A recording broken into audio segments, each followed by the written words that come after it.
What is going on, guys? I hope you guys are having a great evening. Boy, a lot of you have reached out to me asking me what I think about Morant or Jaren Jackson Jr. for the Sacramento Kings. And today I want to talk about that. What are the Memphis Grizzlies going to do now since they made the first headline of the quote unquote offseason? Technically, it's not the offseason yet because we still got game 6 of the NBA Finals tomorrow between the Thunder and Pacers. God bless Tyrese Halliburton's heart, but I think that it could be over, especially if he doesn't play. It's looking like OKC's got it, but you never know. We shall see. But if you guys have been living under a rock this week, Desmond Bane was traded from the Memphis Grizzlies to the Orlando Magic for 4 unprotected first-round picks and a pick swap. Orlando Magic going all in. They also gave up Cole Anthony, and they also just gave up 4 freaking first-round draft picks, unprotected. Pretty insane haul. But they also gave up Katarius Caldwell-Pope as well in the deal. Desmond Bane is a very good basketball player, no knock on him, but giving up the farm for him, I think he'll fit in really well. I think he'll help Paulo Banchero, Franz Wagner, and Jalen Suggs out a lot. But it's a lot to haul. That's pretty much they mortgaged their quote-unquote future for Desmond Bane. But very good player. Hopefully it all works out for them. But that leads me to talking about the Memphis Grizzlies situation and where they're in right now. Morant, eligible extension this summer. Jaren Jackson Jr., eligible extension this summer. Both are very good basketball players. Morant has been dealing with some injuries the last couple seasons, so he hasn't been able to stay on the court. And obviously, we know about his off-court issues, involving him holding and showing and playing with guns. Jaren Jackson Jr., coming off a defensive player of the year type of year, very good basketball player, man. Super legit. The question is, Memphis gave up Bane and got the haul in return.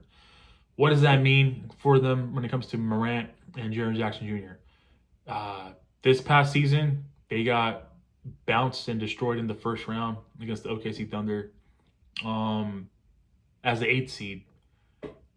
Do they extend and keep Jaren Jackson Jr. or Morant? Do they choose one and let the other one decide to trade the other one?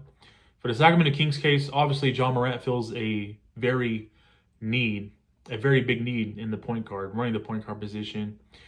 But man, if I had to pick between the two, I know a lot of people have been DMing me about this.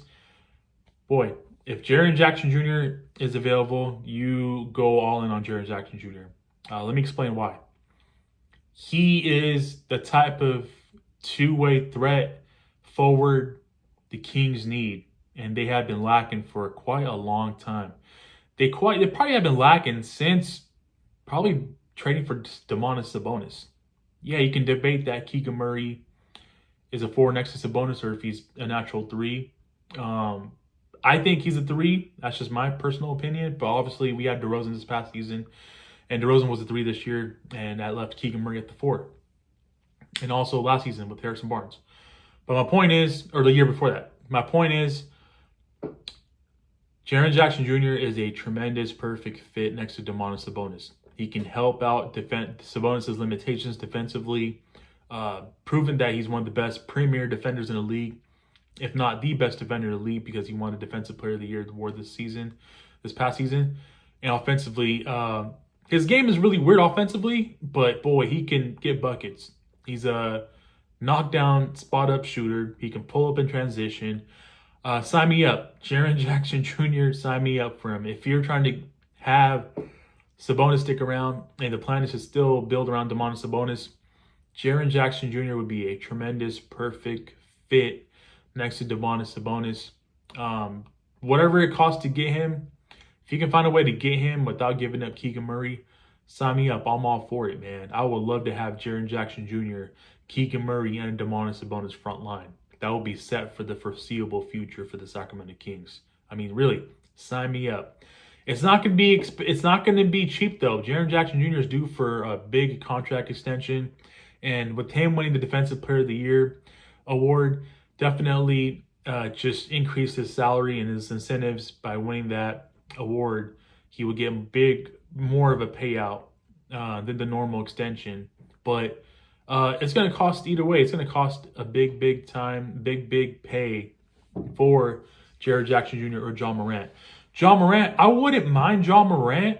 If that's my last resort when it comes to the point guard position, I wouldn't mind trading for John Morant. My only issue with John Morant is staying on the court, man. He has not done that the last 2 years. And even his off-court issues like playing and holding guns, I don't like that. Me personally, I don't like that. I get that, do what you want in your free time or off season, but the fact that he does that, and I think it just diverts and causes us just big distraction. And I think the last thing the Kings want is that, and they don't want to get into that type of mess. But my issue is with John Morant, that and staying on the court. That's why I would lean towards Jaren Jackson Jr. I would personally pick Jaren Jackson Jr. over John Morant. But at the same time, when healthy, John Morant is one of the premier guards in the NBA. And the Sacramento Kings currently don't have that.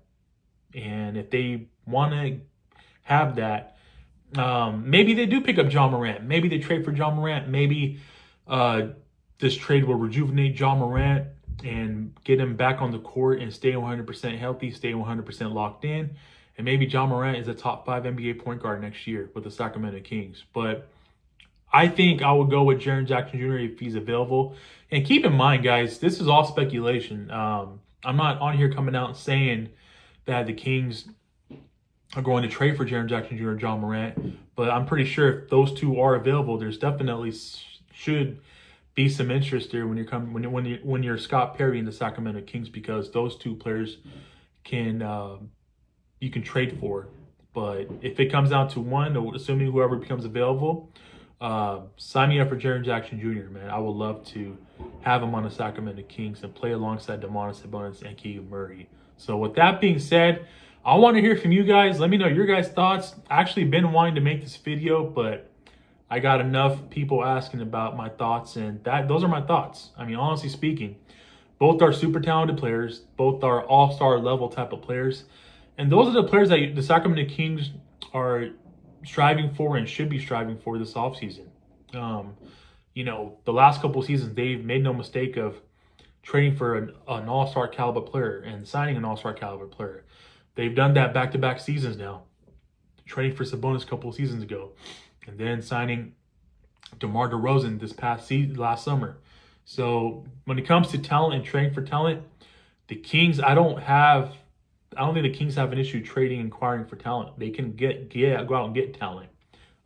In this case, we shall see what they do and what type of talent they acquire. But I'm very intrigued, man. Don't get me wrong. I am very intrigued. If Jaren Jackson Jr. becomes available, yes, you should be all in on Jaren Jackson Jr. And, if John Morant is available, and if the Kings strike out on Trae Young, if the Kings strike out on a couple other rumors they're linked to some of these guards, then yeah, I'm open to getting John Morant. If he can stay healthy, if he can stay locked in, I think it would be great to have one of the premier guards in the NBA on your team when he's 100% locked in and healthy. And that's the way it should be. He should be 100% locked and 100% healthy.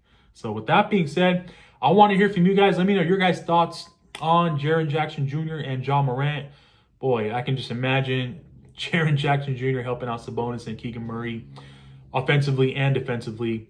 He's a bona fide, legit two-way player, and he would be a perfect pickup for the Sacramento Kings. So with that being said, appreciate you guys tuning in, man. Have yourself a great rest of your evening. Take care. God bless. Keep pushing forward. I will catch you guys in my next video. Peace.